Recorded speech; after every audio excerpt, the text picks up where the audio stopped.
नमस्कार. या नवीन मालिकेमध्ये आज आपण ई बुक म्हणजे काय असतं याबद्दल जाणून घेणार आहोत.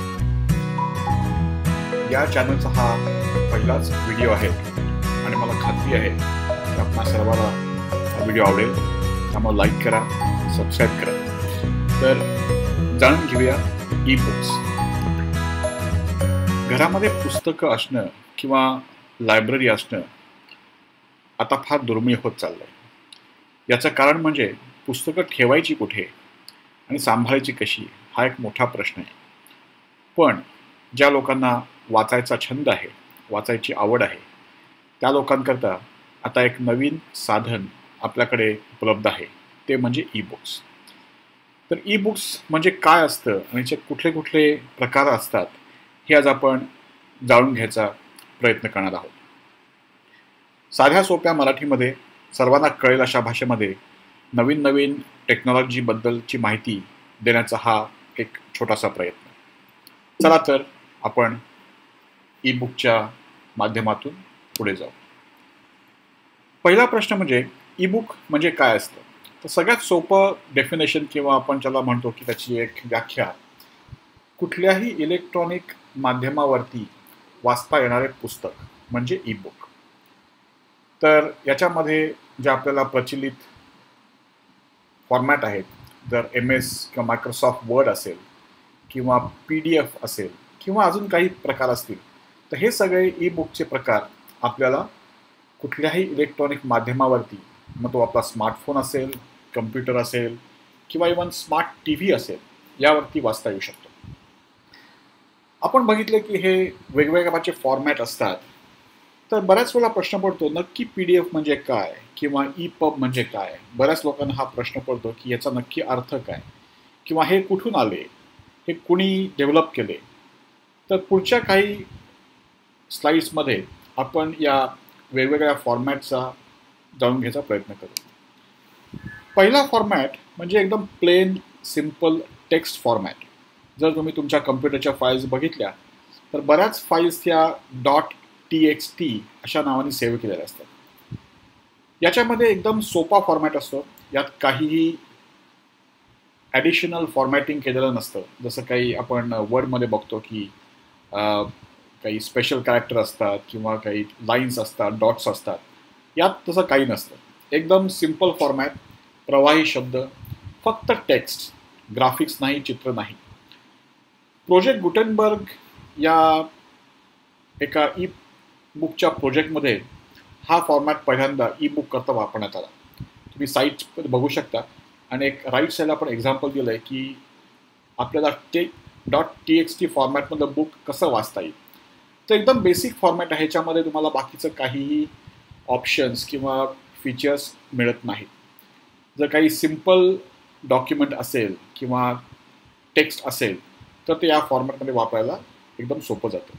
याचा बेनिफिट एवढाच की फाईल साईज खूप छोटा असतो, कारण यात फॉर्मॅटिंग नाही, ग्राफिक्स नाही, कलर नाही. एकदम सिम्पल आणि बेसिक फॉर्मॅट आहे.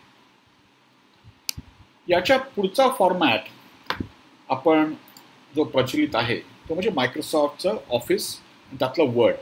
बऱ्याच लोकांनी वर्ड हे ॲप्लिकेशन बघितलेलं आहे. त्यामध्ये आपण लेटर टाईप करतो, त्याच्यामध्ये आपण कुठली इन्फॉर्मेशन क्रिएट करून फॉर्म असेल, डॉक्युमेंट असेल, हे बनवू शकतो. मायक्रोसॉफ्ट ऑफिस वर्ड हे एक पेड ॲप्लिकेशन आहे. ते फुकट नाही, त्यामुळे तुम्हाला हे वापरण्याकरता पैसे द्यावे लागतात. फॉर्मॅटिंग करता खूप ऑप्शन्स आहेत. तुम्ही वेगवेगळे फॉन्ट्स वापरू शकता, वेगवेगळ्या स्टाईल्स वापरू शकता, वेगवेगळ्या प्रकारचे डॉक्युमेंट्स, म्हणजे तुम्हाला जर रिपोर्ट बनवायचा असेल, तुमचा बायोडेटा बनवायचा असेल, तर बरेच फॉर्मॅट हे रेडीली अवेलेबल असतात मायक्रोसॉफ्ट वर्ड करता. पुस्तक लिहिण्याकरता हा खूप सोपं ॲप्लिकेशन आहे. दोन प्रकार आहेत, पुस्तक लिहिणे किंवा पुस्तक वाचणे. ई बुक जेव्हा आपण तयार करतो ॲज अ ऑथर किंवा लेखक म्हणून, तर त्यावेळेला मायक्रोसॉफ्ट वर्ड हे खूप चांगलं उपयोगी ॲप्लिकेशन आहे. जर तुम्हाला नुसतं वर्डची फाईल बघायची असेल तर वर्ड रीडरही अवेलेबल आहे किंवा उपलब्ध आहे आणि ते फ्री आहे. त्यामुळं आपल्याला ऑफिस विकत न घेता जर वर्ड फाईल किंवा ज्या .doc फाईल असतात त्या बघायच्या असतील तर आपण वर्ड रीडर हा वापरू शकतो.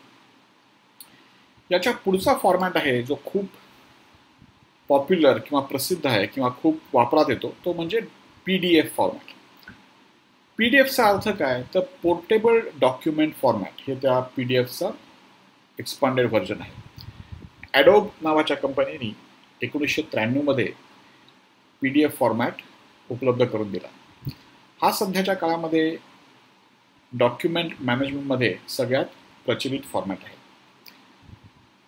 जसं आपण बघितलं की एखादं फाईल वाचायला त्या फॉर्मॅटचा रीडर लागतो, तसंच PDF फाईल वाचायला त्याचा एक रीडर लागतो. असे अनेक रीडर सध्या उपलब्ध आहेत. ॲडोब कंपनीचा ॲक्रोबॅट रीडर असेल किंवा फॉक्सिट रीडर असेल किंवा अजून असे बरेच काही रीडर ॲप्लिकेशन्स आहेत जेणेकरून आपण .pdfच्या फाईल्स वाचू शकतो.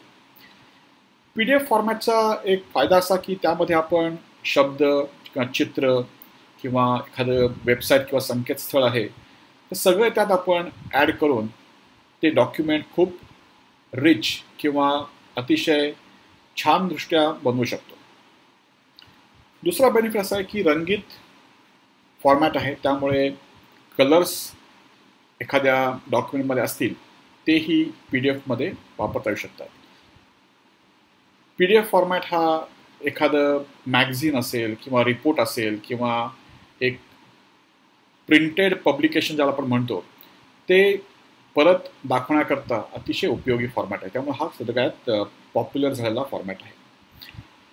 एखादी गोष्ट आपल्याला स्कॅन करायची आहे, आपल्याकडे एक जुनं डॉक्युमेंट असेल किंवा काही पुस्तक असेल तर ते स्कॅन करून PDF फॉर्मॅटमध्ये उपलब्ध होऊ शकतं आणि नंतर आपण ते स्टोअर करू शकतो. आजकालच्या काळामध्ये फॉर्म्स आपण सगळे ऑनलाईन भरतो, त्याकरता PDFचा वापर होऊ शकतो. मग तो कुठलाही फॉर्म असेल, गव्हर्नमेंटचा फॉर्म असेल, कुठल्या कॉलेजचा फॉर्म असेल किंवा इवन इन्कम टॅक्सचा फॉर्म असेल, बऱ्याच वेळेला PDF फॉर्म्स वापरले जातात. नवीन PDFच्या फॉर्मॅटमध्ये आता अशी पॉसिबिलिटी आहे, अशी शक्यता आहे की आपण त्याच्यावरती डिजिटली सही पण करू शकतो आणि सेव्ह करू शकतो. म्हणजे आपल्याला पेनाने सही करायची गरज नाही, तर तुमची जी डिजिटल सिग्नेचर किंवा डिजिटल सही आहे ती वापरून आपण या PDF फॉर्मवरती आपलं हस्ताक्षर किंवा आपली सही ही करू शकतो. PDF फॉर्मॅट हे इंटरनेट ब्राउझरवरतीही खूप सोपे वाचायला आहेत. क्रोम असेल, आपला फायरफॉक्स ब्राउझर असेल, कुठलाही डॉक्युमेंट PDF फॉर्मॅट ब्राउझरमधून वाचायला अतिशय सोपं जाऊ शकतो. आपण एक त्याचं उदाहरण बघूया. एक मराठी स्कॅन केलेलं पुस्तक आहे दादासाहेब फाळक्यांच्या जीवनावरचं, ते आपण क्रोम ब्राउझरमध्ये असं बघू शकतो आणि PDFमध्ये तुम्हाला दिसू शकेल की किती पानं आहेत, हे डॉक्युमेंट आपल्याला अजून मोठं किंवा झूम करता येतं का किंवा पुढचं पानावर जाऊ शकतं का, हे सगळे बेसिक कंट्रोल जे आहेत हे इव्हन आपल्या ब्राउझरमध्येही उपलब्ध आहे. तर हा झाला PDF फॉर्मॅट. याच्या पुढचा फॉर्मॅट आहे EPUB किंवा इलेक्ट्रॉनिक पब्लिशिंग फॉर्मॅट. गेल्या काही वर्षामध्ये वेगवेगळ्या प्रकारचे मोबाईल फोन आणि टॅबलेट प्रचलित झाले, तर त्यापैकी ॲपल प्रॉडक्ट्स करता हा फॉर्मॅट खूप प्रचलित आहे. आयफोन असेल किंवा iPad असेल, त्याच्यावरच्या बुक स्टोअरमधून जर आपल्याला एखादं पुस्तक वाचायचं असेल तर ॲपल EPUB फॉर्मॅट वापरते. जसं आपण बघितलं की PDF रीडर अवेलेबल आहेत, तसे EPUB रीडरही उपलब्ध आहेत.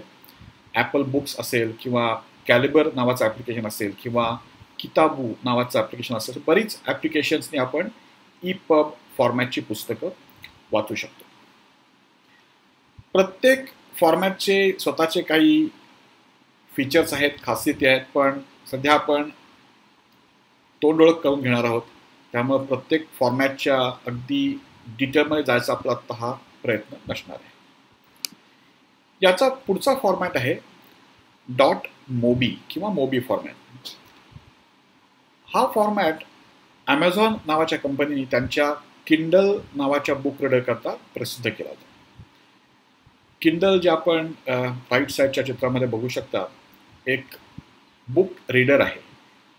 हा कम्प्युटर नसून फक्त पुस्तक वाचण्याकरता जसं आपण प्रत्यक्ष पुस्तक वाचतो जवळपास त्याशी जमेल किंवा त्याच्याबरोबर जाईल असा हा ॲमेझॉनचा एक्सपिरियन्स आहे की पुस्तक वाचताना आपण डोळ्याला किती कमीत कमी ताण पडतो त्या तऱ्हेने आणि किंडल डिझाईन केलेलं आहे आणि त्यावरती .mobi फॉर्मॅटनी पुस्तकं उपलब्ध करून दिली जातात. जसं आपण बघितलं की EPUBला रीडर अवेलेबल आहेत तसे .mobiला पण रीडर उपलब्ध आहेत. किंडल नावाचं ॲप्लिकेशन आपण या डिव्हाइसवर वापरू शकतो तसेच आपल्या मोबाईल फोन किंवा कम्प्युटर किंवा PC यावरती वापरू शकतो. किंडल फॉर्मॅट अगदी सोपा आहे. पुस्तकाचा साईजही खूप छोटा असतो PDFच्या तुलनेमध्ये. त्यामुळं एका छोट्या किंडल डिव्हाइसवरती किंवा फोनवरती आपण हजारोनी पुस्तकं अगदी आरामात सेव्ह करू शकतो. तर आपली जी मोठी लायब्ररी असेल तर ही लायब्ररी मोबी किंवा EPUB या फॉर्मॅटमुळे अगदी आपल्या हातामध्ये येऊ शकते. हे सगळे फॉर्मॅट आपल्याला स्मार्टफोन किंवा कम्प्युटर वापरून बघता येऊ शकतात. फक्त त्याकरता योग्य ते रीडर ॲप्लिकेशन आपल्याला इन्स्टॉल करायला लागेल. यातली काही ॲप्लिकेशन्स आहेत की ते सगळी फॉर्मॅट एकत्र दाखवू शकतात. प्रत्येक वेळेला आपल्याला नवीन ॲप्लिकेशन इन्स्टॉल करायची गरज लागत नाही. कॅलिबर हे एक त्यातलं चांगलं ॲप आहे की जे सगळे फॉर्मॅट मग ते PDF असेल EPUB असेल किंवा मोबी फॉर्मॅट असेल हे कुठलाही फॉर्मॅट ते दाखवू शकतो. खालच्या संकेतस्थळावरून आपण ते डाउनलोड करू शकता आणि वापरू शकता. जसं आपण बघितलं की पुस्तकं किंवा डॉक्युमेंट्स या स्पेसिफिक फॉर्मॅटमध्ये अवेलेबल असतात. पण जर आपल्याला एका फॉर्मॅटमधून दुसऱ्या फॉर्मॅटमध्ये बदल करायचा असेल किंवा कन्व्हर्ट करायचं असेल तर तेही करता येऊ शकतं. ऑनलाईन बरीच ॲप्लिकेशन आहेत की ती डॉक्युमेंट टू PDF किंवा PDF टू मोबी और EPUB टू मोबी हे कन्वर्जन करतात. यात थोडासा फॉर्मॅटिंगचा लॉस व्हायची शक्यता असते पण 99% डेटा किंवा जे आपण टेक्स्ट म्हणतो ते 100% कन्वर्ट होऊ शकतं. जर तुम्हाला असा फॉर्मॅट चेंज करायची गरज असेल तर ते तुम्ही सर्च करून योग्य ती साईट वापरू शकता. आता हे झालं फॉर्मॅटबद्दल. पण मूलभूत प्रश्न असा राहिला की ही मराठी पुस्तकं आपल्याला मिळतात कुठे? बऱ्याच लोकांना हा प्रश्न पडतो, मला मराठी वाचायचं आहे, मला चांगलं मराठी वाचायचं आहे, पण पुस्तकं मिळतात कुठे हे माहिती नसतं. तर पुढच्या काही स्लाइड्समध्ये आपण ती इन्फॉर्मेशन बघून घेऊ.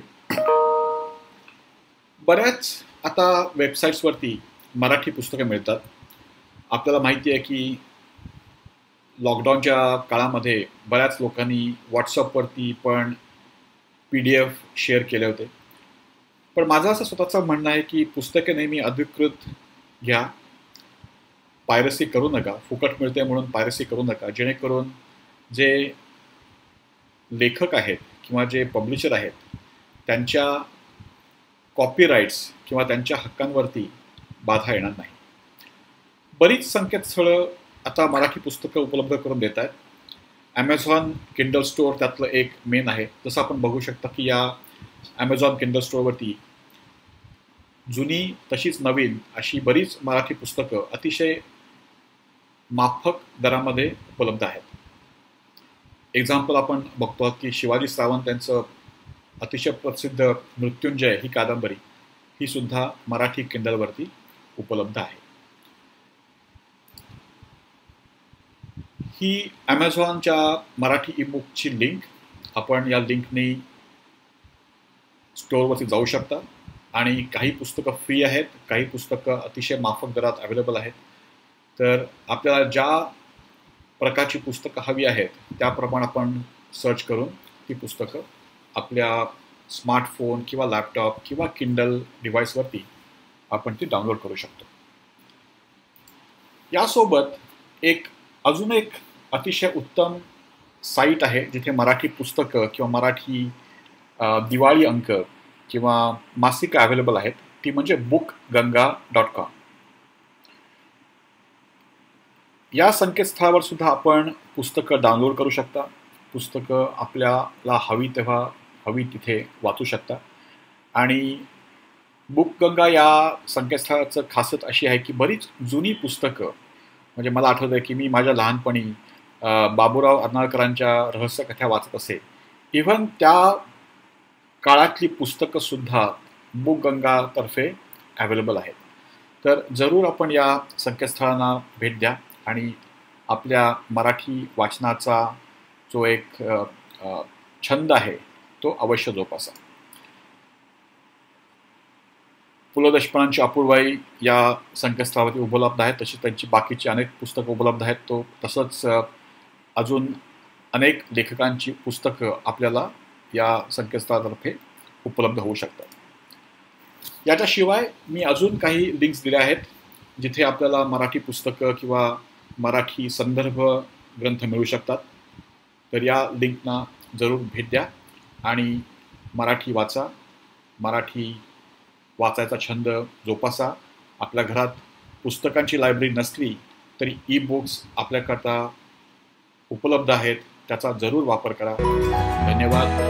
चॅनल लाईक करा, सबस्क्राईब करा. आपण पुन्हा लवकरच भेटू अजून एखादा नवीन टॉपिक घेऊन, त्याबद्दल अतिशय सोप्या मराठीमध्ये माहिती देण्याकरता. धन्यवाद.